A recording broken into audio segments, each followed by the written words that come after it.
Okay, let's go through the bad stuff that Okay. Biden did. Okay. So he ran on him to get us back in the Iran deal because Iran, they were, Obama made a deal with the Iranian government. Hey, we sanctioned you. We're holding your money. We'll give you back your own money if you promise you're not going to create a nuclear weapon, and we'll allow the IAEA, the International Atomic Energy Agency, to go in there and regulate and make sure you're not building a nuclear weapon. They agreed to it. The deal was fine. The UN comes out and says every time we go and follow up, they're following the deal to a T. Trump comes in, pulls us out of it, which is a huge problem. Biden runs on, I'm going to get us right back in it because it was working before. Now he's president, he didn't get back in it.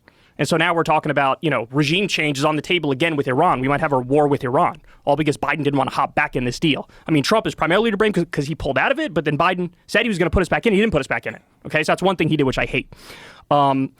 Afghanistan, I gave him credit earlier for pulling the troops out of Afghanistan, but the thing that he's doing now is horrendous because he is sanctioning Afghanistan and keeping billions of dollars of their money from their central bank. We've just stole it, and we're holding it. The U.S. is holding it. And of course, the reason he's doing that is because he doesn't want the Republicans to hit him and say, if he releases that money, then they're going to say, oh, Biden's funding the Taliban. And so he doesn't do it. But as a result of this, you have like women and children and civilians are starving. I mean, the country is like in famine right now as a result of this. Is there any evidence that if they release that money, that would change? That those people wouldn't be starving? Well, if the country had more money, you would have less food insecurity. You'd have people who can eat. But it is true that, of course, the Taliban is the government there, And so they would get some of that money. Yes. How much it would be up to their discretion. I mean, I'm not sure exactly how it would work with the central bank versus the government and exactly where all the money would go, but it seems to be the general consensus that, by not releasing that money, you are sort of sentencing people to starve. So that's a huge problem. He's backing Saudi Arabia's genocide in Yemen. That's another huge problem.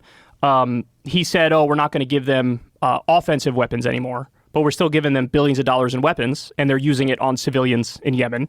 So that's another huge thing. What is offensive weapons? So that was his. See, this is what happens a lot of the time with Democrats is like, he looks at Trump, who just openly supported Saudi Arabia butchering Yemen, and was like, oh, that's not right. We're better people than that. So we're no longer going to sell them offensive weapons. But then he just keeps doing the exact same policy and pretending like, no, we're not using this for them to bomb children in mosques and schools and hospitals, but that is exactly what they're using it for. So it really is just a sleight of hand trick. It's the same policy. What categorizes something as an offensive weapon? I mean, I don't know. That's the thing, right? It's still the exact same, weapon shipments that we had before. So, but they're just pretending like, no, Saudi Arabia is using this to be defensive against Yemen. Oh, Jesus. It's just a lie. It's just a lie, is what it is. So that's another example of something he's doing that's terrible.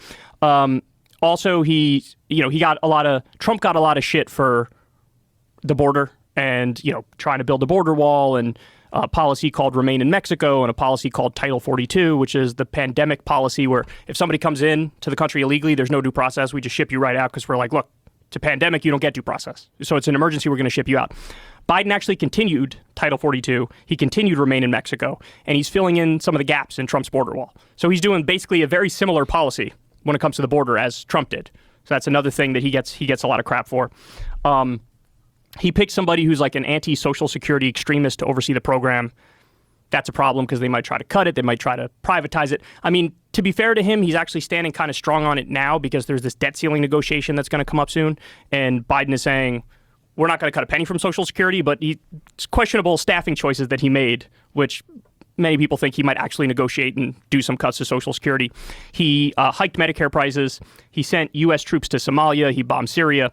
So there's a number of things that he's done that are just like, I'm a standard American president. I go in line with the empire. I go in line with the corporatocracy. But there are some things he did that are actually genuinely surprising to me because I expected nothing from this guy. I mean, this is the guy who, when he ran, he said, nothing will fundamentally change to a room full of like wealthy donors. You remember that? There was a big story at the time where he was basically saying, you're good. Like, we're not going to change too much.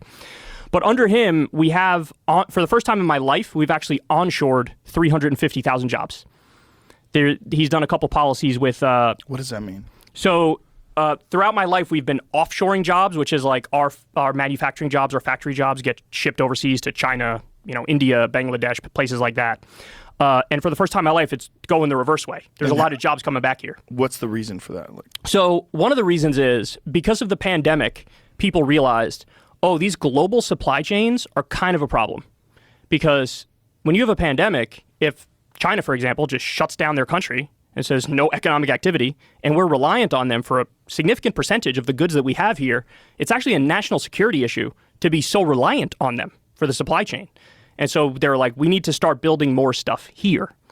And so it's one of the few good things that he's been doing. 350,000 jobs have been onshore. To put that in perspective, under Obama, we lost jobs, and under Trump, we lost about 200,000 jobs for his 4 years in office. This is the first time in my life it's going the other way. And it took a pandemic for them to realize, like, oh, maybe global supply chains are kind of a problem. And what did they do in order to get that to happen? Like, what policies were put into place that... So what they do is tax credits, for example, and subsidies, and like you penalize companies for shipping the jobs overseas, or you incentivize them to keep it here. And so some of the things that they're doing here are like microchip factories, electric car factories. There's a whole bunch of like burgeoning industries, and it's in places where it used to be like, you know, the heart of American car manufacturing. They're bringing a lot of the jobs back to those areas, which is why it was interesting. In the midterms, you saw the Democrats did pretty well in the Rust Belt. And that was trending the other direction for a very long time, but it stopped and went back towards the Democrats. And I think the main reason why is because Biden was doing those policies. And so people see that there's more job creation there and there's factories that are coming back. So that was one of the good things he did. He also lowered drug prices for seniors in the Inflation Reduction Act. Now, that's got an interesting backstory to it, man, because Joe Manchin and Kyrsten Sinema are the two corrupt Democratic senators, the most corrupt Democratic senators. Corrupt how so? They take the most big money from pharma, from Wall Street. They're swimming in donor cash. And we were this close to getting lower prescription drug prices for everybody.